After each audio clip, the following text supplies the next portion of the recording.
I just wanted to clarify this. So last week we learned about the necessity. Krishna Seva is the necessity, not duty. So while we were reading this topic, it says that every Pushti being can't experience this necessity. But Mahaprabhuji, we learned like in earlier chapters that Mahaprabhuji says that Pushti, Bhagwan has created Pushti beings just to do the Thakurji Seva. Then why in these circumstances certain Pushti beings can't experience that Krishna service is a necessity? See, the sentence means that in the initial stage, not everyone can understand or experience the necessity of Krishna Seva. They just feel that it is our duty. But as we gradually grow in the Pushti Sampradaya, later on we understand that feeling. For example, we can compare ourselves and we can compare the 84 Vaishnavas. I think we can understand the difference. For us, we cannot understand the necessity even now. We just feel that it is our duty. And those Vaishnavas, after taking Diksha from Sri Mahaprabhuji, or actually in the initial stage of devotion, even when they saw Mahaprabhuji, they just felt that we achieved what we wanted in our life.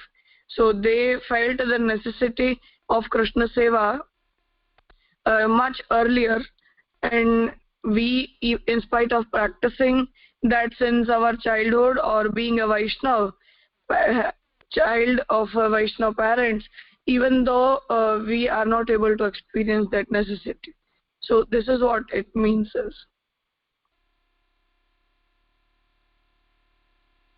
Raja Sanjay.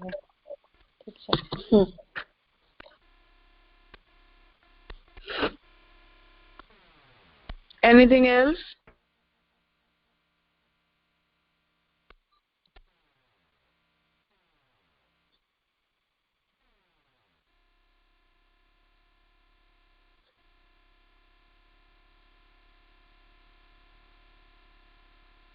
Okay, so continue. Who has the turn to read today? Yeah. Physical needs. Food, water, air, etc. are our bodily needs.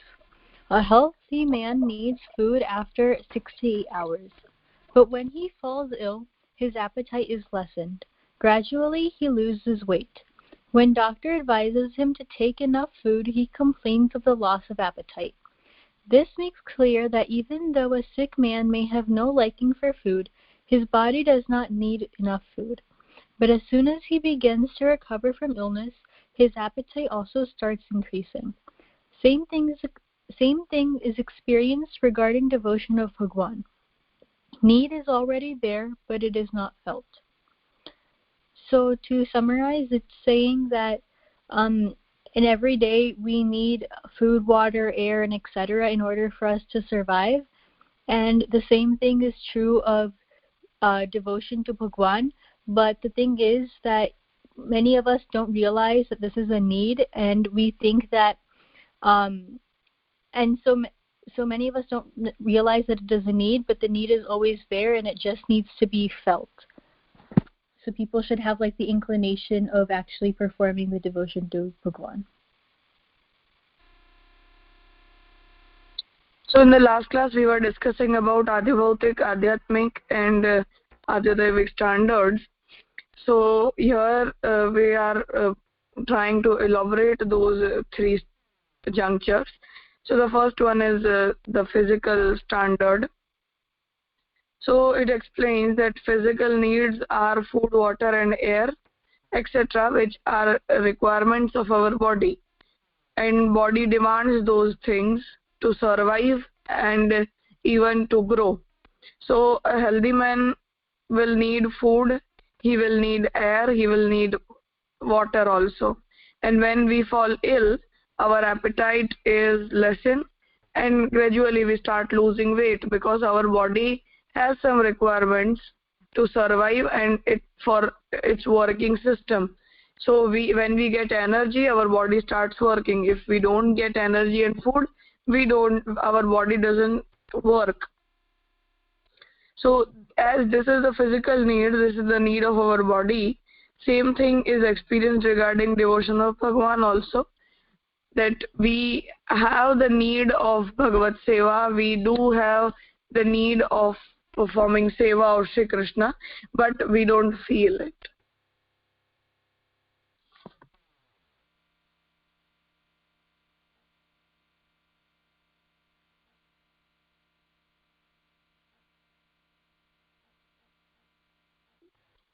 Continue. Spiritual needs.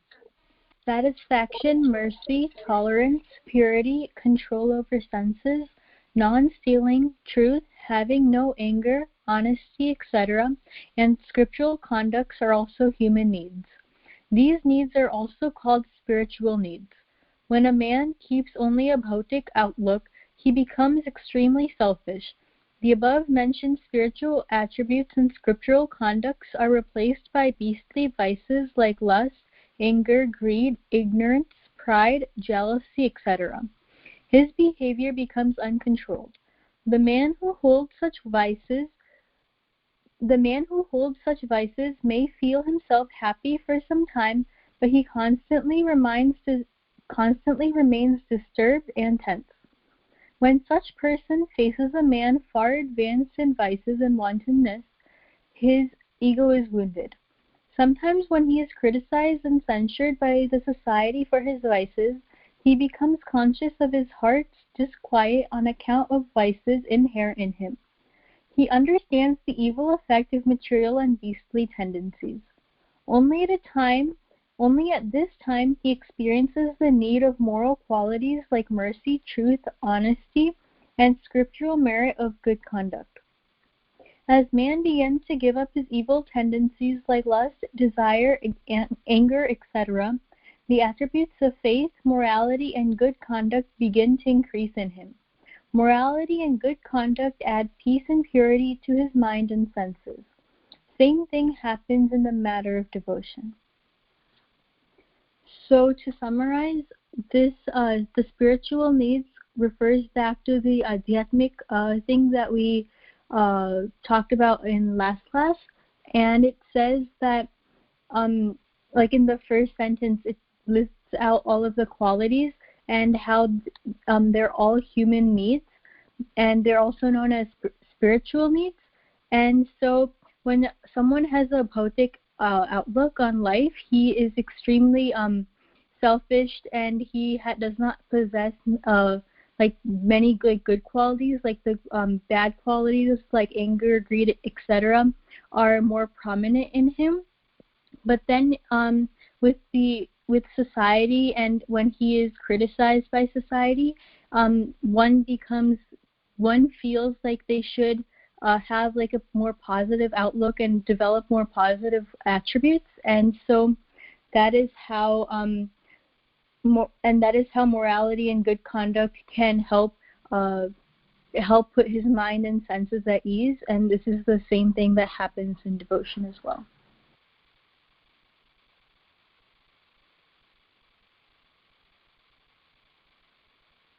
Spiritual needs are related to our mind.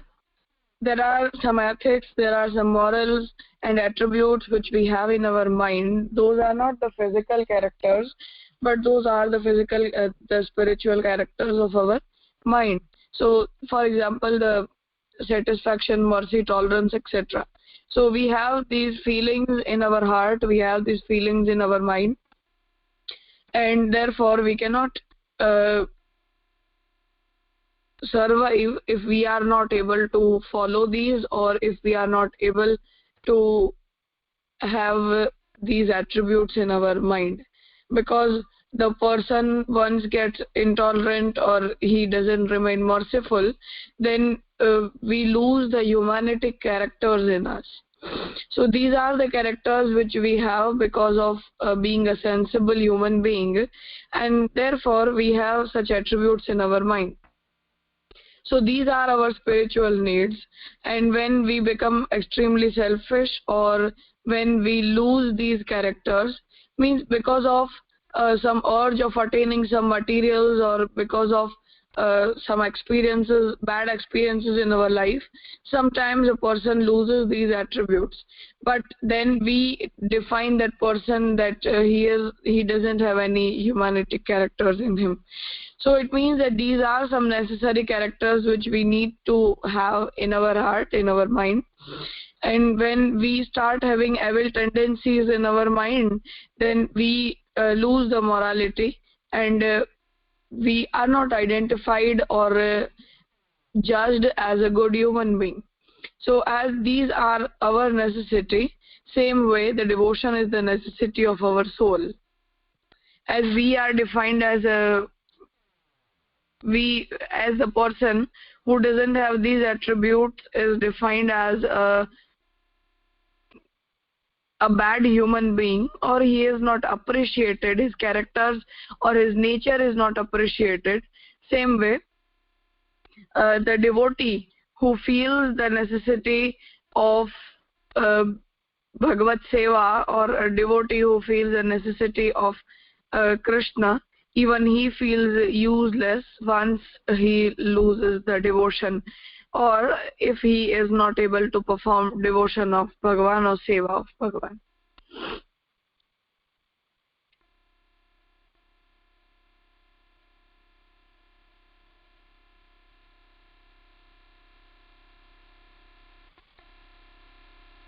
Divine needs. Devotion of Bhagwan is the divine need of a being. As children are naturally attracted to their parents, similarly, a being, the Ans of Bhagwan as he is, has a natural and spontaneous attraction to Bhagwan. But like a child who remains engrossed in games and forgets its parents in spite of its intimate relation with the parents, the being, too, forgets Bhagwan because of his worldly attachment and ignorance. But Bhagwan's devotion is the bare necessity, the foremost need of a being. How much a child might be lost in a game, however at the end it will run to its parents. Similarly, a being may remain engrossed in the game of otherworldly pleasures, but finally he goes to take refuge in Bhagwan. The happiness that a child feels in its mother's lap and the peace and safety it enjoys under the protection of its father can be found nowhere in the world. Similarly, the being can have unblended happiness nowhere but in the devotion of Bhagwan. A being can have the fulfillment of his divine need only by the devotion of Bhagwan. For this reason, the struggle of people for happiness does not come to an end. They go on forever. As soon as desire for one object is satisfied, it is followed by another desire, and thus desires go on multiplying. Thus numerous births pass in finding more and more pleasure. But who can explain to these strugglers that what they really need is the perfect bliss that lies in Bhagwan? It can be obtained only through the devotion of Bhagwan. That is why, even though the beings obtain the highest worldly happiness, they are not satisfied with it. The great dissatisfaction ruins their lives, but they do not realize their divine need. The reason lies in their sentiments of I-ness and my-ness and in their ignorance. So such beings wander here and there, struggling to find happiness. It is about such beings that Sri Vallabhacharya writes in his Subodhini commentary on the Bhagavad Puran. Guptananda yato jiva nirnandar jagad yata Purnanando haristasmat sevya sarvai sukarthibhi. Meaning, bliss remains concealed in beings. Sri Krishna has created the universe and beings out of his own divine self, but Bhagwan has concealed his attribute of bliss in beings and has made the universe totally void of the attributes of bliss and consciousness. Hence, the perfect bliss can nowhere be found except in Bhagwan Shri Krishna. Should I summarize this? Yes, summarize this.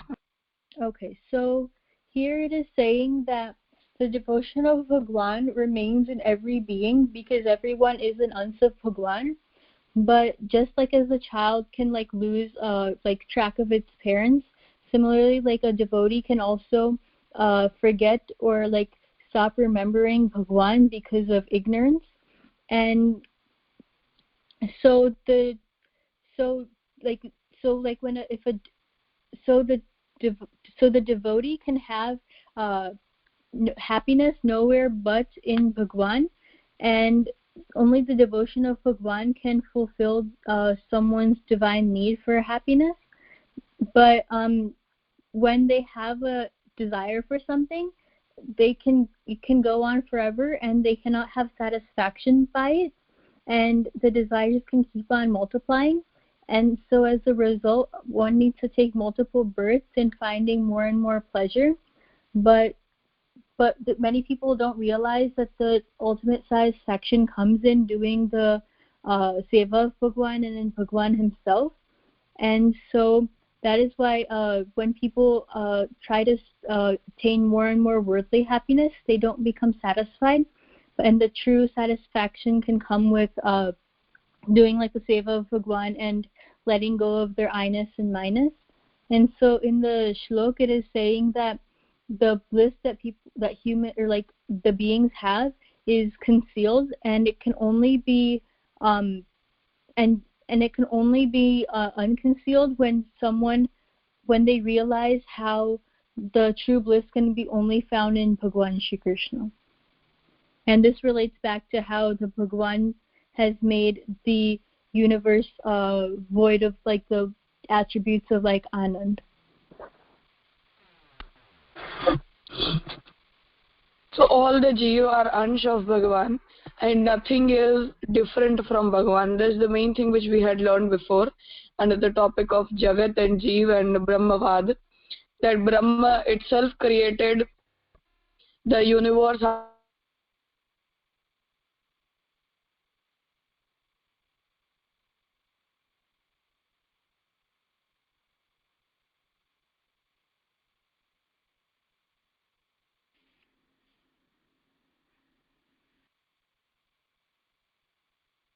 Can you hear Raja?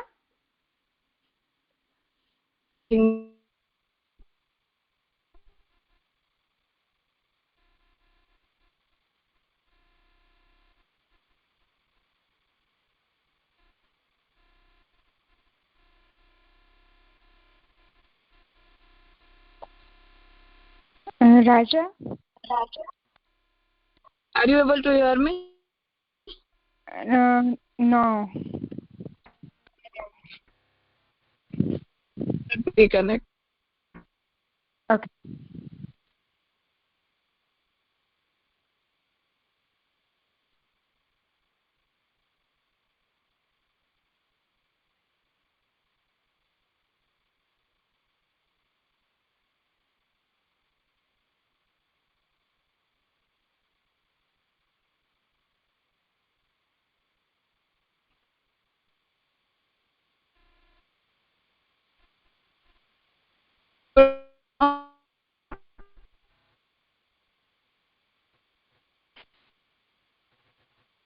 રાજા હજી અવાજ cut થાય છે, clear નથી આવતો.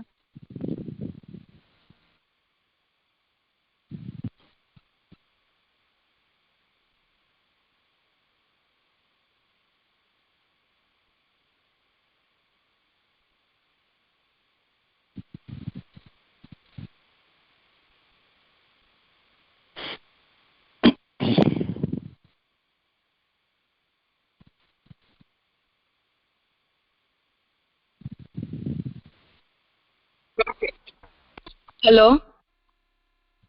Is that okay now? Okay. Yeah. The thing is that everything is created out of Bhagavan himself, and Bhagavan creates the universe, means the living and non-living organisms, out of his Sat and Chit attributes. So actually no one is apart and no one is away, or no one is different from Bhagavan. But because of the wish of Bhagavan, when we are in the universe, our souls come in the universe, we start having the attachments towards the worldly materials, and we start experiencing that these are our identities, and we forget our original identity of being a part of Bhagavan or being an ansh of Bhagavan. So we no more identify the wants and desires of our soul, and we just remain attached towards the worldly materials which are around us. but we don't feel satisfied here. To some extent, we don't feel satisfaction. We feel that everything is incomplete. There is something which is missing. There is something which we lack, but we are not able to understand that what is it.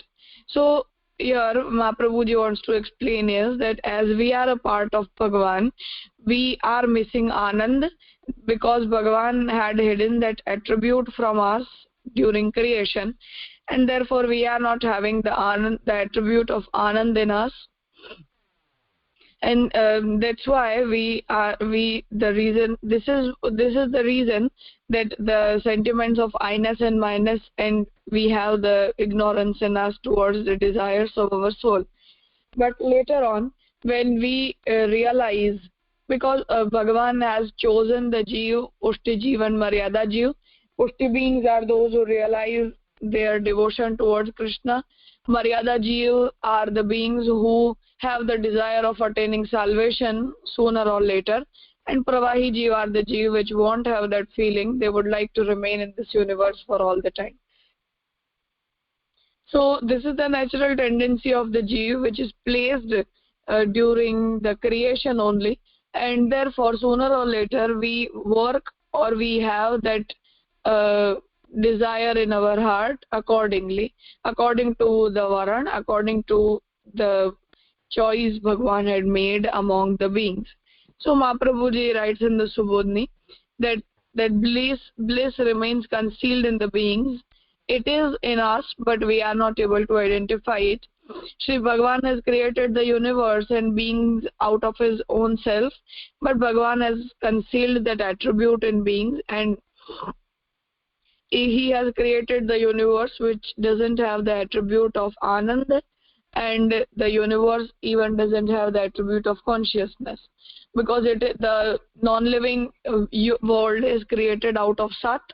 The souls, the beings are created out of Sat and Chit, and the bliss is concealed in everyone.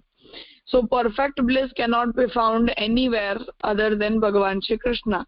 But we don't feel the requirement until the choice which was made by Bhagavan of Pushti being, Maryada being and Pravahi being awakens in us. And when we start identify ourselves as Pushti being, we start feeling that whatever we have around us and in whichever environment we are surviving, we are incomplete, and we don't feel that everything is complete. So the day we feel that something is missing, we start feeling the necessity of Bhagavad Seva, and when we start performing Seva, we feel that this was what we always wanted, and the feeling of fulfillment is felt when we start living the purpose we have in our life. So just to clarify, that means that only Maryada and Pushti beings will have the realization that they have to perform their divine need, and not Pravahi beings? Yes. Okay. The tendency of attaining salvation or the result of salvation is placed and decided only for the Daivi Jeev, and Pushti Jeev and Maryada Jeev are the two which are included as Daivi Jeev. So Maryada Jeev would have the tendency of attaining salvation, and Pushti Jeev would have the tendency of attaining devotion towards Bhagavan. Okay.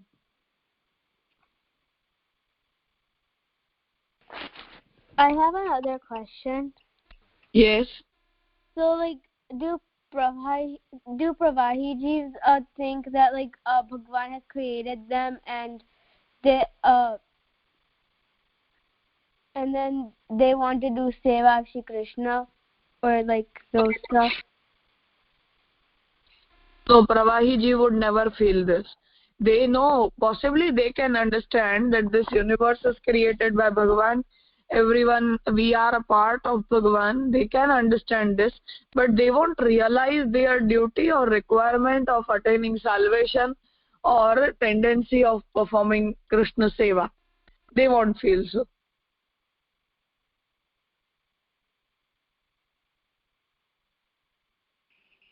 Okay. See, initially, in spite of knowing that we are a part of Bhagavan, this is our duty, or this is our necessity, or we are chosen for doing this, even we don't understand this. For example, we know that this universe is created by Bhagavan and we are a part of Bhagavan. Even you know, even I know. But do we feel the urge of attaining Bhagavan? Do we feel that we are not able to survive without Krishna Seva? Do we feel that this is our first duty? In spite of understanding that this universe is created by Bhagavan, we are a part of Bhagavan, even though we don't feel that this is our duty or we have to be one with Krishna or we want Krishna. We don't feel this urge. We are just trying to understand. We have already understood. We are trying to follow, but we don't get restless. So in spite of understanding, if we are not restless, in spite of being a Pushtiji, we are not restless, how can we expect this from a Pravahiji? So understanding, just understanding doesn't develop the feeling. This is what I want to make you understand, is that just by understanding that this universe is created by Bhagavan, we don't develop the urge of attaining Bhagavan.